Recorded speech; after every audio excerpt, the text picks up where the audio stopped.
The Ashtavakra Gita, presented by Svayam Prakash Sharma. Fifth part. The fifth part consists of chapters 7, 8 and 9. In chapter 7, King Janaka talks about the tranquil and the boundless ocean of the self or the Atma. In chapter 8, the sage Ashtavakra talks about freedom and bondage. And in chapter 9, he talks about indifference. Chapter 7, Janaka says, I am the infinite ocean, the ship of the universe, the ship of the world, driven by the winds of the mind, driven by the fluctuations of the mind, moves here and there in me, the infinite ocean. The self or the Atma, however, is unperturbed. It is unmoved by the fluctuations of the mind and by the fluctuations of the world of phenomena. Fluctuations that are caused by the laws that are inherent in their very nature. Since I know this, I do not have any impatience. I am the boundless ocean. In me, who am the boundless ocean, the waves that correspond to the worlds, these waves spontaneously rise and vanish. Since the Atma is complete and unexpendable in itself, I experience neither gain nor loss on account of these waves rising and vanishing. I know that the changes of phenomena do not affect the self or the Atma in any way. I am the limitless ocean. The familiar illusion of the world rests in me, who am the limitless ocean. I am profound, I am serene, and I am formless, and I abide in this knowledge. The self or the Atma is infinite. It is signless. It is without any sign. That infinite signless Atma is not in any object, nor is any object in the self or the Atma. Therefore, I am free from all attachment and desire. Serene in this knowledge, I abide all alone. Oh, I am sure, I am certain that I am pure consciousness.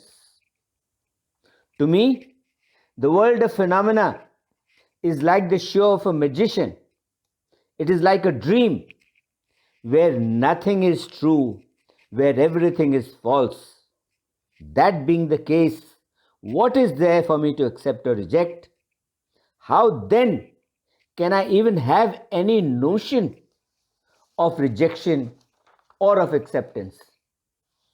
This concludes chapter 7. Now we come to chapter 8, where Ashtavakra talks about bondage and freedom. Chapter 8. Ashtavakra says, when the mind desires anything, or when the mind grieves over anything, then there is bondage. When the mind rejects anything, or when the mind accepts anything, then there is bondage. When the mind feels delight with anything, or when the mind feels angry with anything, then there is bondage. On the other hand, when the mind does not desire anything, or when the mind does not grieve for anything, then there is freedom, there is mukti. When the mind does not accept anything, or when the mind does not reject anything, then there is freedom, then there is mukti. And when the mind does not feel happy with anything, or when the mind does not feel angry with anything, then there is freedom or mukti. Know that there is bondage when the mind is attached to any of the 5 sensory perceptions. Know that there is bondage when the mind is attached to what it sees, when the mind is attached to what it hears, when the mind is attached to what it touches, when the mind is attached to what it smells, or when the mind is attached to what it tastes. On the other hand, know that there is freedom when the mind is not attached to any of these sensory perceptions. There is freedom when the mind is not attached to what it sees. There is freedom when the mind is not attached to what it hears. There is freedom when the mind is not attached to what it touches. There is freedom when the mind is not attached to what it smells.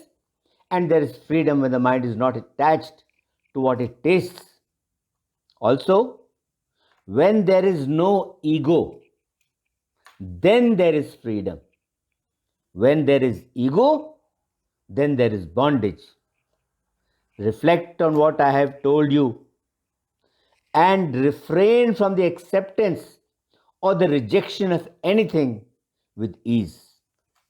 This concludes chapter 8. Now we come to chapter 9, where Ashtavakra talks about indifference.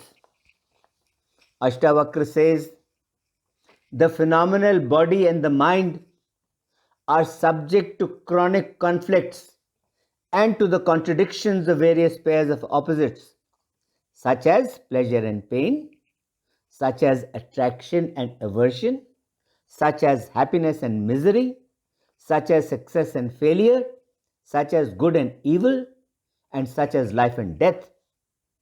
To whom do these conflicts that relate to what is to be done, what should be done and what should not be done, to whom do these conflicts belong? When do these conflicts cease?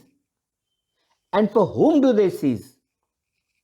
Unless a person releases himself from the grasp of these pairs of opposites, and unless he eradicates his sense of duty through the realization of the transitoriness and the unreality of the goals of life, the self or the Atma cannot rise from the limited, qualified, phenomenal realm to the unlimited, unqualified realm that is beyond the gunas. Knowing this, you should practice renunciation and passionlessness through the cultivation of indifference.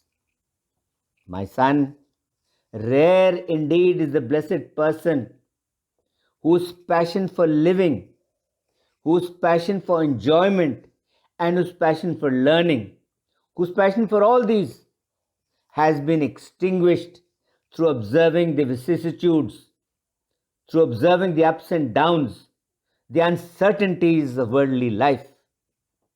A man of wisdom becomes serene through the realization that all this world is ephemeral, that all this world is tainted by the threefold misery: the misery related to organisms, the misery caused by living and non-living objects, and the misery caused due to cosmic accidents. The world is worthless, it is contemptible, and it is worthy of rejection. When a person realizes that the duality of opposites, such as desire and unattachment, such as pleasure and pain, such as good and evil, such as duty and wish, when he realizes that this duality does not exist for him, then where is time and where is age for such a person? Then time and age have no meaning for him. By abjuring these, one who is content and satisfied by what comes itself, by what comes of itself, such a one reaches perfection. There is tremendous diversity of opinion among the great seers, sages, and yogis. Observing this diversity of opinion, what person is there who does not accept indifference and attain tranquility? The person who gains complete knowledge of the true nature of consciousness through indifference to the world, through equal mindedness or sameness to all beings, and through intellectual insight of the Advait Vedant, such a person saves himself from the succession of births. For such a one, the cycle of births and deaths ceases. Such a one has no other spiritual master except himself. For him, the self or the Atma is his own guide. He does not require, he does not need any external guide or guru.